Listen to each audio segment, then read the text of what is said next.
Oh. Dako daw, ano niya ang kamera ba?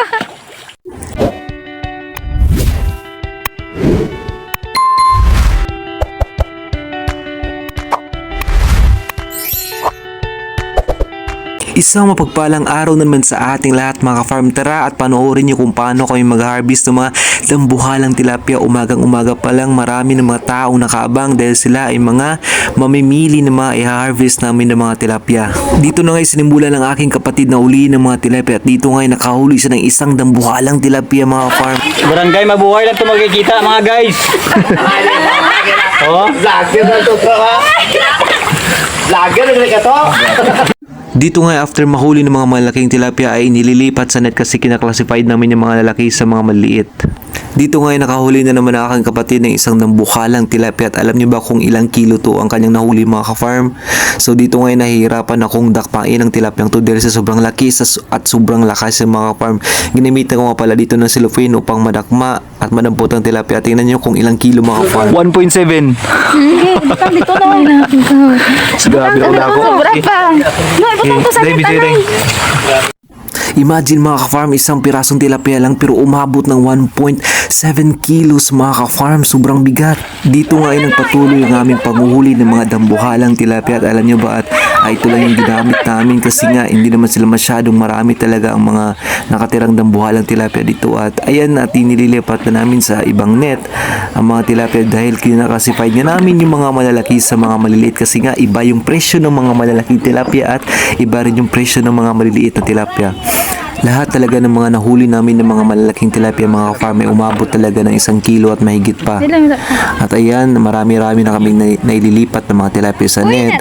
At maya-maya lang ay matatapos na rin kami sa panghuli at makakapili na yung aming mamimili.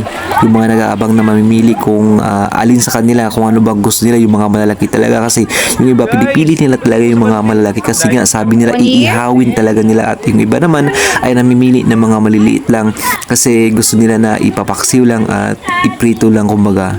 So ayan at grabe sobrang laki ng mga tilapia dyan. Yan yung mga ka-farm. Parang mas malaki pa talaga sa mukha o mas mahaba pa talaga sa mukha ko yung mga tilapia dyan mga ka-farm. Yan at yan talaga yung first time namin makaalaga at umabot talaga ng mahigit 1 taon yung pag-aalaga namin ng mga tilapia kaya ganyan yan sila kalalaki. Yan o, tingnan nyo sobrang laki. Yan is umabot talaga yan siya ng 1.9 kilos. No? 1.9 kilos yung isa na yan. So ayan, marami-rami na rin talaga yung mga naililipat namin ng mga malalaki ng mga tilapia sa net. At yan nga, malapit nga dyang masira yung net kasi dahil sa sobrang bigat. At yan at may nakahalo pa na orange na tilapia. Sobrang laki din yan siya. Umabot din yan siya ng 1.3 kilos mga ka-farm. So sobrang laki ng orange na tilapia na yan. Tingnan nyo ang taba.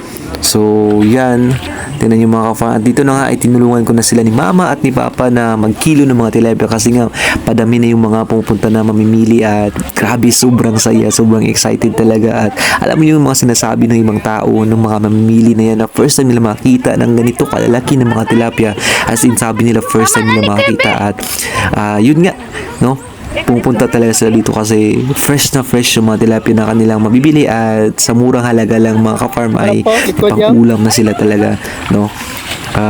Presyong kapitbahay lang talaga kami dito mga ka-farm kaya nga dinadagsa ang aming fish pond dito at hindi pa nga tapos yung pag-harvest ay andyan na talaga sila, nakaabang talaga sila kasi sila talaga mismo yung pipili ng gusto nilang bibilihin ng mga tilapia.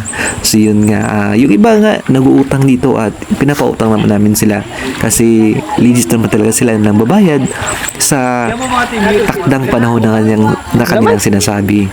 So ayun nga, sobrang saya talaga. Hindi ka color, wala ba ulit? No?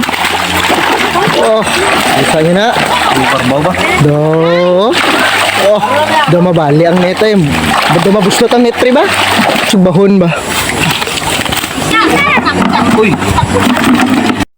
Dito nga umuwi na yung ibang mamimili at ayan, sako-sako talaga yung mga dala nila ng mga tilapia. At dito nga sabi ni Auntie, salamat sa inyong mga tilapia at sariwang tilapia. At sabi ko naman maraming salamat din, te, at sana makabalik kayo sa pag-harvest naman ulit ng mga tilapia. At ayan, dito ay tatapusin na namin yung pagbebenta dito ng mga tilapia. At bago niyan ay meron pa mga naiwan na mga mamimili ng tilapia namin. At yung mga kapitbahay namin na malapit sila ni auntie dito, no, nulungan ko na talaga si mama para madali na kami matapos. At dito nga ay pinili na namin yung mga malalaking tilapia talaga ng mga naiwan. At ayan talaga si auntie, hindi na talaga cellophane yung kanyang dala.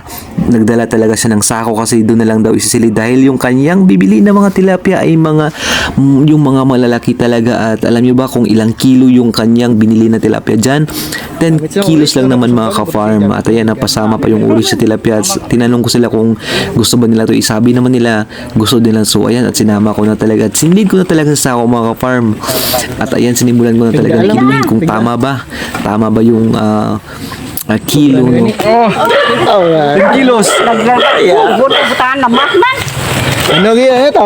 Kaya hanggang dito na lang ang video na to. Maraming salamat sa panonood mga ka-farm.